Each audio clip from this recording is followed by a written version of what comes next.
فأعوذ بالله من الشيطان الرجيم بسم الله الرحمن الرحيم يا أيها الذين آمنوا اتقوا الله وكونوا مع الصادقين صدق الله مولانا العظيم اللهم صل على سيدنا ومولانا محمد وعلى آل سيدنا ومولانا محمد وبارك وسلم استغفر الله الذي لا إله إلا هو الحي القيوم وأتوب إليه আল্লাহ পাক জাল্লা জালালু আমাদেরকে মাফ করে দেন। আল্লাহ আল্লাহ রাসূলের আদব আমাদেরকে নসিব করেন। পবিত্র নগরী মক্কা মুকাররমা এবং পবিত্র নগরী মদিনা মুনাওয়ারার আদব মোহাব্বত আমাদেরকে নসিব করেন। দ্বীন ইলম কোরআন সুন্নাহ আলেম উলামাদের মোহাব্বত এবং আদব নসিব করেন। আদব এটা কিনলে পাওয়া যায় না, বিক্রিও করা যায় না, কিনাও যায় না। আর এই আদব স্কুলে পড়ুক অথবা মাদ্রাসায় পড়ুক, পড়ালেখা নিয়ে আয় রোজগার নিয়ে যারা ব্যস্ত থাকবেন তারাও এই আদব পাবে না। আল্লাহ রাসূলকে আল্লাহ পাক নিজে ইলমে দ্বীন শিক্ষা দিয়েছেন। আল্লামানি রব্বি ফা আহসানা তালিম, উত্তম ইলম পাশাপাশি আদবও। আদ্দাবানি রব্বি ফা আহসানা তাদিবি, আমার রব আমাকে উত্তম আদবও শিক্ষা দিয়েছে। আদব অনেক ভারী বিষয়। মায়ের সাথে আদব, বাবার সাথে আদব, স্ত্রী তার স্বামীর সাথে আদব। যদিও স্বামী স্ত্রী একসাথে থাকে, একসাথে ঘুমায়, একজন আরেকজনের সকল বিষয় জানে, এরপরেও স্ত্রীকে তার স্বামীকে সম্মান করতে হবে, আদব আদব বজায় রাখতে হবে। আম্মা জান আয়েশা সিদ্দিকা রাদিয়াল্লাহু তাআলা আনহা, তিনি তো নবীজির প্রিয় স্ত্রী, আবার তিনি নবীজির উম্মত। একই তো নবীজি তার স্বামী, আবার নবীও। কত সতর্কতার সাথে থাকা লাগছে, স্বামীও নবীও। সকল স্ত্রী এরকম যে উনি আমার স্বামী, আবার ওনার খেদমত, ওনার সাথে আদব, এটাও জরুরি। আগের জামানায় যারা মূর্খ ছিল, জাহেল মানুষ ছিল, বর্তমানে শিক্ষিতদের থেকে তাদের আদব বেশি ছিল।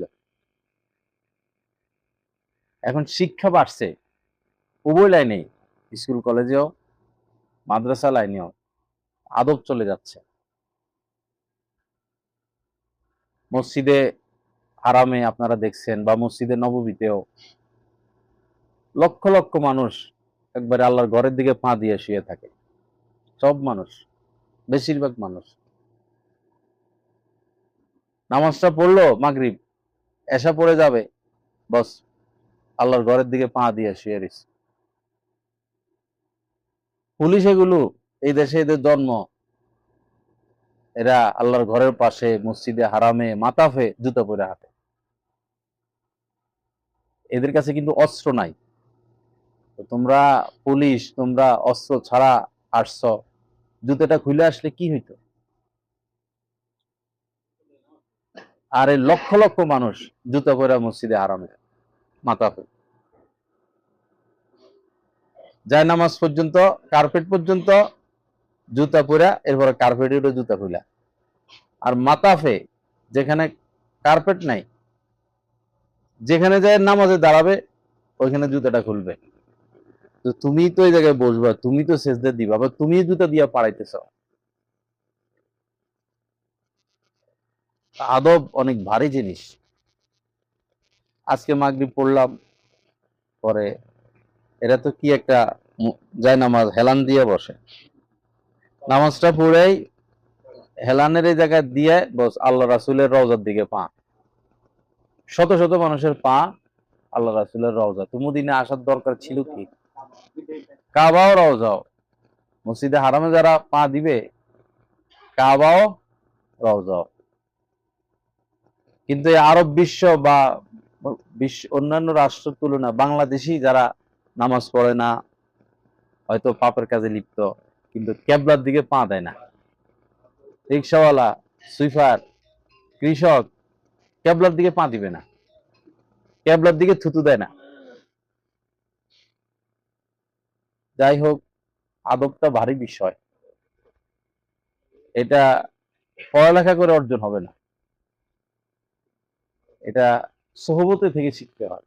সহজ কথা, আদবটা সোহবতে থেকে শিখতে হয়।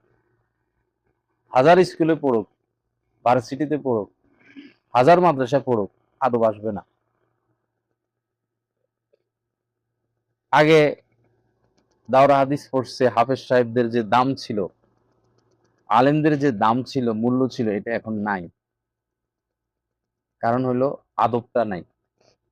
অথচ শিক্ষা আগের থেকে ভালো, রেজাল্ট আগের থেকে ভালো, আদব নাই। কারণ হলো সোহবত নাই। পরে 12, 13, 14, 15, 16, 17 বছর পরে পড়ায়, পড়ছে, এখন পড়ায়। পড়ার পর উচিত হলো কোনো আল্লাহওয়ালার সোহবতে যাওয়া, গিয়া 15-20 বছর যা পড়ছে, এখন তার সোহবতে থেকে আদব শিক্ষা করা, আদব শিক্ষা করা। এরপরে সে এসে শিখাবে। ইমাম সাহেবদেরকে আগে যে মূল্যায়ন করতো, মূল্য নাই। কেন? আগের ইমামদের থেকে এখন এখন এই জামানার ইমামদের তেলাওয়াত ভালো, এলেম ভালো, স্বাস্থ্য ভালো, তো সেই সম্মান নাই কেন? আদব নাই। আদবটা আসবে কোথা থেকে? বই পড়ার দ্বারা আদব আসবে না। আল্লাহ রাসূলের চেয়ে বড় ছিলেন আল্লাহ রাসূলের চাচা হযরত আব্বাস রাদিয়াল্লাহু তাআলা আনহু, অল্প কিছুদিন বড় আর কি। উনি চাচা আর নবী হচ্ছেন ভাতিজা, চাচা হচ্ছে উম্মত। তো নবীজি চাচা হিসাবে যতটুকু সম্মান দেওয়ার তো দিতেন, আবার নবীর উম্মত তো হে, উম্মত হিসাবে চাচা ভাতিজাকে মানতে বাধ্য। সন্তান সে তো বাবাকে সম্মান করবে, সন্তান হয়ে গেছে আলেম, সন্তান হয়ে গেছে হাফেজ, এখন বাবা ঠিক আছে সন্তান, কিন্তু বাবা এখানে সন্তানকে সম্মান করতে হবে, আলাদা সম্মান দিতে হবে। আমার এই ছেলে কিন্তু হাফেজ, তার সিনে কোরআন। আমাদের বাংলাদেশের মহান এক বুজুর্গ হযরত মাওলানা শামসুল হক ফরিদপুরি রহমতুল্লাহ আলাইহ, তো বাংলাদেশের বড়দের মধ্যে উনি একজন। তো উনার এক ছেলে হাফেজ হয়েছে, আমার শাইখের কাছে এটা শোনা বারবার। এক ছেলে হাফেজ, সে আলেম না, আর উনি তো আলেম। হাফেজের চেয়ে হাজার হাজার গুণ দামি হচ্ছে একজন আলেম, হাজার হাজার গুণ দামি। কিন্তু আমাদের বাংলাদেশে, পাকিস্তানে, ভারতে, এই 3 দেশে প্রতি বছর লক্ষ লক্ষ ছাত্র, মাদ্রাসার ছাত্ররা নষ্ট হয়ে যায়, লাইনচ্যুত হয়ে যায়। মা বাবা হাফেজ বানাবে, কেউ বলে কাবা গিলাপ ধইরা বলে আইছি ছেলেরা হাফেজ বানামো, কেউ বলে গর্বে থাকতে নিয়ত করছে হাফেজ বানামো, পরে হাফেজ বানাইতে গিয়া চাপাচাপি করতে যাইয়া পরে বাচ্চাগুলো না হাফেজ হয়, না আলেম হয়, না আমাদের নোয়াখালী বলে না আরুগা হয়, না জারুগা হয়, কিছুই হয় না, আল্লাহ না আল্লাহ না, দোনো লাইন হারায়। এটা শুধু 1-2টা বাচ্চা না, লক্ষ লক্ষ বাচ্চা, লক্ষ লক্ষ। কিন্তু আমাদের কথা কেউ শুনে না। আমরা মাথা ফাটাইয়া বললো যে আপনার এই বাচ্চা হাফেজ হবে না, এটা আলেম বানান, আলেমের দাম বেশি, মানবে না, মানে না, হাফেজ বানাবে। পরে তো সন্ত্রাস হয়, ডাকাত হয়, রাস্তায় রাস্তায় ঘুরে, আফসোস করা ছাড়া এর আর স্কুলেও নেওয়া যায় না, আর স্কুলে যাইও কিছু হয় না। তো যাই হোক, বলতেছিলাম আদব অনেক ভারী জিনিস। তো শামসুল হক ফরিদপুর রহমতুল্লাহ আলাই তার আরেক ছেলেকে বলতেছেন যে তোমার ভাই যে হাফেজ হয়েছে, তো বলো তো তোমার ভাইয়ের দাম বেশি না আমার দাম বেশি? তো সে বললো আপনার দাম বেশি। বললো না না, তোমার ভাইয়ের দাম বেশি, কারণ সে হাফেজ হয়েছে, তার তার সিনে কোরআন। তো এটা এই জন্য বললাম, প্রত্যেক সাধারণ মানুষের উচিত একজন আলেমকে সম্মান করা, একজন হাফেজকে সম্মান করা, তাদের ত্রুটি না দেখা। সাধারণ মানুষ যারা এই তাদের সর্বোচ্চ লক্ষ্য হলো সোয়াব খোঁজে, এই আমলের কি সোয়াব, এই আমলের কি সোয়াব, আমলই তো হচ্ছে না, আমলের সোয়াব তো বড়, আমলই তো হচ্ছে না। তাওয়াফ করে মানুষ, লক্ষ লক্ষ কোটি কোটি মানুষ, তাওয়াফ অবস্থায় সিনা যদি ক্যাবরার দিকে যায় তাওয়াফ শেষ, আবার পিছিয়ে এসে আবার তাওয়াফ করতে হবে। তাওয়াফ অবস্থা তো শুধু বারবার কাবার দিকে, বারবার কাবার দিকে, বারবার কাবার দিকে, তো তাওয়াফ কয়জনের হচ্ছে? নামাজ ভাঙার প্রথম যে কারণ, নামাজে অশুদ্ধ পড়া, প্রথম কারণটা এটা। নামাজে তো কোটি কোটি মানুষ অশুদ্ধ পড়তেছে। ফজিলত তো পরে, সওয়াব তো পরে, আমার তো শুরুতেই গলত।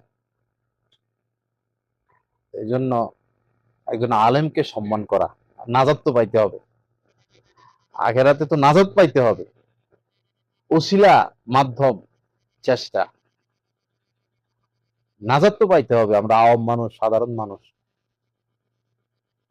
আরেকটা বিষয় হলো, আল্লাহ পাক সবাইকে সবকিছু দেন না। যেমন হযরত ওমর রাদিয়াল্লাহু তাআলা সাহসী মানুষ ছিলেন, ওনার সাহস শক্তি দিয়া উনি ইসলামের খেদমত করে গেছেন। হযরত ওসমান গনি রাদিয়াল্লাহু তাআলা ওনার টাকা পয়সা সম্পদ দিয়া উনি ইসলামের খেদমত করে গেছেন। হযরত আলী রাদিয়াল্লাহু তাআলা জ্ঞানের সাগর, জ্ঞান দিয়ে ইসলামের খেদমত করে গেছেন। হযরত আবু হুরায়রা রাদিয়াল্লাহু তাআলা তো গরিব মানুষ ছিলেন, কিন্তু উনার থেকে বেশি হাদিস বর্ণিত, ইলম দিয়া দ্বীনে খেদমত করে গেছেন। হযরত খালিদ ইবনে ওলীদ রাদিয়াল্লাহু তাআলা বীর, আল্লাহর তলোয়ার তার উপাধি, যুদ্ধের মাধ্যমে রণকৌশলী ছিলেন, তিনি যোদ্ধা ছিলেন। এভাবে তিনি ইলমে দ্বীনের খেদমত করে গেছেন। আমাদের মধ্যেও কারো সাহস আছে, কারো শক্তি আছে, কারো অর্থ আছে, কারো মেধা আছে, কারো ইলম আছে। যার ইলম আছে সে ইলম দিয়ে দ্বীনে খেদমত করবে, যার টাকা আছে সে টাকা দিয়ে দ্বীনে খেদমত করবে, যার শক্তি আছে সে শক্তি দিয়ে দ্বীনে খেদমত করবে। গৌরবে এরকম আছে বহু মানুষ শক্তি খাটাইয়া দিন চিন্তা করে, না এটা হইতে দিব না, কাজ হচ্ছে মাশাআল্লাহ। মূল লক্ষ্য আমাদের ছেলে মেয়ে লালন পালন, স্ত্রী, পরিবার, ব্যবসা বাণিজ্য, চাকরি বাকরি, এটা আমাদের জীবনের মূল লক্ষ্য না। আমাদের লক্ষ্য আল্লাহ দেখতে চান আমাদের আমল, কার আমল কত সুন্দর, কে কি করে গেলাম, কে কি করে গেলাম, এটা হচ্ছে দেখার বিষয়। টাকা পয়সা, আগে যারা রাজা বাদশা ছিল পুরা দেশের মালিক তারা ছিল, প্রজারা গোলাম, কাজ করে খায়। পুরা রাষ্ট্রের মালিক রাজা। সৌদি আরবের কত এরকম নাকি শুনছিলাম, রাষ্ট্রের মালিক সরকার। এমনও ছিল যে সে এলাকার রাজা, এই এলাকায় কোনো মেয়ে যদি বিবাহ হয়, অবশ্য মুসলিম রাজা বাদশা না, তো ওই রাজার কাছে আগে এক রাত থাকতে হবে, এরপরে তার বিয়ে, এরকম আইন ছিল। তো সেই রাজা বাদশারা কোথায়, তাদের সম্পদ কোথায়? এখন এখানে আমরা যারা আছি সবারই কিছু সম্পদ আছে, 200 বছর পরে সম্পদ এগুলো কই যাবে? 200 বছর অনেক পরে, 100 বছর পরে কোথায় যাবে? আমরা কিসের উপর মেহনত করতেছি? আমাদের মেহনতটা কিসের উপরে? অনেক ফ্যামিলিতে এমন, স্বামীও চাকরি করে, স্ত্রীও চাকরি করে, ছেলে সেও চাকরি করে, বৌমা সেও চাকরি করে, মেয়ে সেও চাকরি করে, সবাই শুধু কামায়। ভাই খাবে কে? এই কামানোর উদ্দেশ্য কি? আল্লাহ সৃষ্টি করছেন কেন, পাঠাইছেন কেন? আমাদের লক্ষ্য কি? যিনি নৌকা চালায় তার যদি লক্ষ্য না থাকে তিনি তীরে যাইতে পারবে না। জাহাজ চালাইতেছে নাবিক, লক্ষ্য নাই, বাংলাদেশে যাবে না পাকিস্তান না ভুটান না অস্ট্রেলিয়া না নেপাল, লক্ষ্য নাই, সমুদ্রে জাহাজ চালাইতেছে, সে কি তীরে যাইতে পারবে? তার মধ্যে স্থিরতা আসবে না। আমরা যারা সাধারণ মানুষ, আমাদের মধ্যে স্থিরতা আসবে না। কত কামানো যাবে সম্পদ, শেষটা কি? শেষ পরিণাম কি? তো লক্ষ্য যেটা, সেটা হলো স্ত্রী, সন্তান, বিয়ে শাদী, টাকা পয়সা, মার্কেট, এগুলা না। লক্ষ্য হচ্ছে আল্লাহর নৈকট্য, লক্ষ্য হচ্ছে আল্লাহর সন্তুষ্টি। যে যেভাবে পারে আল্লাহকে সন্তুষ্ট করবে। আপনার টাকা আছে, টাকা খরচ করে আল্লাহকে সন্তুষ্ট করবে। আপনার শক্তি আছে, শক্তি ব্যয় করে আল্লাহকে সন্তুষ্ট করবেন। আপনার এলেম আছে, এলেম ব্যয় করে আল্লাহকে সন্তুষ্ট করবেন। আপনার বুদ্ধি আছে, হযরত সালমান ফারেসি রাদিয়াল্লাহু তাআলা আনহু, তিনি ধনী পরিবারের লোক ছিলেন, যদিও তারা মূর্তি পূজা করত, অগ্নি পূজা করত, কিন্তু রাসূলের সন্ধানে তিনি জায়গায় জায়গায় বিক্রি হয়েছেন, গোলাম হয়েছেন, বিক্রি হয়েছেন, গোলাম হয়েছেন, আখের ইহুদির গোলাম হয়ে মদিনায় আসছেন। যাই হোক, পরে তো আজাদ হয়েছি, আমরা দেখে আছি ওনার বাগান, সেটা আল্লাহ রাসূলের হাতে লাগানো খেজুর গাছগুলো। তো তিনি তো সম্পদশালী সাহাবী ছিলেন না, কিন্তু উনার বুদ্ধিতে ইসলামের খেদমত হয়েছে। কি, সারা আরব জোট হয়েছে, এবার মুসলমানদেরকে শেষ করব, সব জোট বাইন্দা আসছে মদিনা হামলা করতে। হযরত সালমান ফারেসি রাদিয়াল্লাহু তাআলা আনহু বুদ্ধি দিয়েছেন, পরামর্শ দিয়েছেন, ইয়া রাসূলুল্লাহ, মদিনার এক পাশ দিয়ে ঢোকার রাস্তা যেটা হইলো এটা, আর অন্যদিকে পাহাড়, এই সেই, তা আমরা এখানে খনন করি, খনন করি, তো তারা আর মদিনা আসতে পারবে না। এক খুব গভীর খনন করছেন, নিচে নামে উঠতে উঠতে এদিক দিয়ে ওনারা তীর তুর মাইলে তো শেষই করে দিতে পারবে। তো ওনার বুদ্ধির দ্বারা মুসলমানদের বিজয় হয়েছে, বুদ্ধি দিয়ে ইসলামের খেদমত করছেন, আল্লাহর সন্তুষ্টি তালাশ করছেন। তো জীবনের লক্ষ্য আল্লাহর সন্তুষ্টি, আল্লাহর নৈকট্য। এই অভিযানে আমরা সবাই নামি।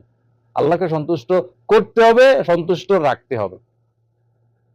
আল্লাহকে সন্তুষ্ট করতে হবে, সন্তুষ্ট রাখতে হবে, লক্ষ্য এটা। আল্লাহ আমাদের সবাইকে তৌফিক দান করেন। আল্লাহকে সন্তুষ্ট রাখা এবং আল্লাহকে সন্তুষ্ট করার তৌফিক দান করেন। আল্লাহ পাকের নৈকট্য হাসিলের তৌফিক দান করেন এবং কামেল আদব আল্লাহ আমাদেরকে দান করেন সর্বক্ষেত্রে। মক্কা মুকাররমার আদব, মদিনা মুনাওয়ারার আদব, নবীজির আদব, সাহাবায়ে কেরামের আদব, আল্লাহ পাকের আদব, আলেম ওলামার আদব। সমানে মানুষ আলেমদের নাম নেয়, সমানে, এটা ঠিক না। তো এখানে আলেমের নাম নেওয়ার আগে মাওলানা বলতে হবে, মাওলানা অমুক বা মুফতি অমুক, সমানে নাম নিয়ে বসে, বড় কষ্ট লাগে। আমাদেরই তো ভয় লাগে, আমাদের থেকে যারা ছোট জুনিয়র তাদের নামে শুরু তো আলেম মানুষ মাওলানা বলি আমরা, কিন্তু সাধারণ মানুষ সবচেয়ে বড় যিনি তাকেও নাম ধরে, নাম ধরে বলে, মনে হয় বন্ধু বান্ধব বা ঘরের কর্মচারী, এরকম দোকানদার, এরকম। এখানে আলেমের নাম নেওয়ার আগে মাওলানা বলতে হবে, হযরত বলতে হবে, শায়েখ বলতে হবে। কোনো কারণেও যদি আলেমদের সাথে বেয়াদবি হয়, অজান্তে ওই লোকের নেক আমল শেষ হয়ে যায়, তার অজান্তে। আল্লাহ পাক আমাদেরকে আলেম আমাদের সোহবতে দেওয়ার তৌফিক দেন, তাদের সাথে আদব রক্ষা করার তৌফিক দান করেন, তাদেরকে ছোট নজরে না দেখা, ছোট নজরে না দেখা। আমাদের কাছে হয়তো টাকা আছে, কিন্তু একজন আলেমের কাছে ইলম আছে, টাকার সামনে ইলমের কোনো দাম নাই। আজকে আমার কাছে টাকা আছে, আগামীকাল আমার সন্তান রাস্তার ফকিরও তো হতে পারে। রাজার ছেলে কি ফকির হয় না? না, আমি যদি একজন আলেমের সাথে খারাপ ব্যবহার করি, হইতে পারে আল্লাহ আমাকে ফকির বানিয়ে দিবেন, হইতে পারে আমার সন্তানকে ফকির বানিয়ে দিবেন। অহংকার করার তো কোনো সুযোগ নাই। রাজা বাদশাহ ফকির হয়, ফকির রাজা বাদশাহ হয়, সম্মানিত লোক অসম্মানিত হয়, আবার অসম্মানিত লোক সম্মানিত হয়। কতক্ষণ লাগে? ভৈরবে একসময় যাদের দাপট ছিল, হঠাৎ তো দেখি সব গেছে গা, বাতি নিভে গেছে। কোথায় তাদের সে দাপট? কতজনের নাম তো মানুষের মুখে এই পরিমাণ যে আল্লাহর নামও নেয় না, অমুক ভাই সারাদিন, শেষ, আলো নিভে গেছে। এখন আবার আরেক পার্টি জোড়াইছে, তারা যদি জুলুম করে, অবিচার করে, তাদের আলো নিভতেও দেরি হবে না। আল্লাহ সব পারেন। আল্লাহ পাক আমাদের সবাইকে মাফ করে দেন, সহি বুঝ দান করেন, কামেল হেদায়েত নসিব করেন। ঠিক আছে, ওয়া আখিরু দাওয়ানা আলহামদুলিল্লাহি রাব্বিল আলামিন, সাল্লাল্লাহু আলা নবী।